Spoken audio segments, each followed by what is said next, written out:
Next sum பாருங்கள், find the unknown number. So என்ன number கேட்குறாங்க, இந்த அன்னோன், இந்த கொஷின் மார்க் இருக்குல்ல, ஸோ இது வந்துட்டு என்ன அப்படின்னு கேட்குறாங்க. ஓகேவா?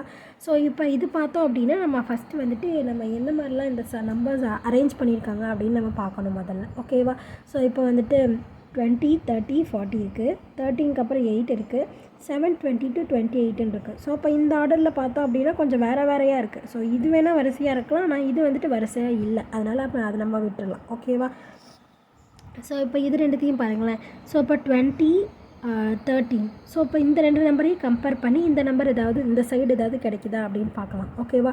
ஸோ அப்போ 20ல் 13 போயிடுச்சு அப்படின்னா பேலன்ஸ் எவ்வளோ, 7.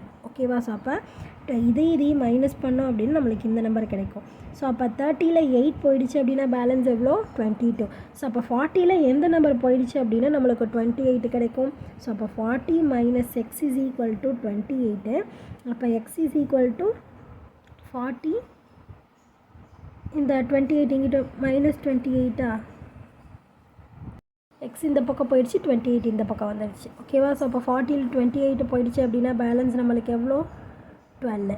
ஸோ அப்போ 40ல் 12 போயிடுச்சு அப்படின்னா பேலன்ஸ் நம்மளுக்கு என்ன கிடைக்கும், 28 கிடைக்கும். ஓகேவா? ஸோ மோஸ்ட்லி அன்னோன் நம்பர்ஸ் இந்த மாதிரிலாம் டப்பா மாதிரி கேட்குறாங்க அப்படின்னா டப்பாக்குள்ளே ஒன்றுமே கிடையாது. அந்த டப்பா போடுற இடத்துல ஒன்று மைனஸ் ஈக்குவல் டு வரப்போகுது, இல்லைனா ப்ளஸ் ஈக்குவல் டு வரப்போகுது, மல்டிப்ளிகேஷன் பண்ணால் இந்த நம்பர் வரப்போகுது, இல்லைனா டிவிஷன் பண்ணால் இந்த நம்பர் வரப்போகுது. ஓகேவா? அது ஒன்று இந்த ஆர்டரில் ஹரிசாண்டல் ஆர்டரில் இருக்கலாம், அப்படி இல்லை அப்படின்னா வெர்டிக்கல் ஆர்டர்லேயும் இருக்கலாம். ஓகேவா? இந்த மாதிரி கிராஸ்லலாம் வரும் அப்படின்னா நீங்கள் யாரும் எதிர்பார்க்காதீங்க, அந்த மாதிரிலாம் கேட்க மாட்டாங்க. கேட்டால் இந்த மாதிரி தான் கேட்பாங்க. ஸோ அப்போ நம்மளுக்கான ஆன்சர் என்னது, ஆப்ஷன் பி 12.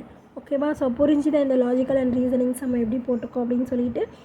ஸோ புரிஞ்சுதுன்னா லைக் பண்ணுங்கள், புரியலன்னா என்ன புரியல அப்படின்னு சொல்லிட்டு கமெண்ட் பண்ணுங்கள். ப்ளேலிஸ்ட்க்கான லிங்க்கை டிஸ்கிரிப்ஷனில் கொடுக்குறேன், ப்ளேலிஸ்ட் செக் பண்ணிங்க அப்படின்னா எல்லா சம்ஸ்க்கான ஆன்சர்ஸுமே பார்த்து தெரிஞ்சுக்கலாம். தேங்க்யூ.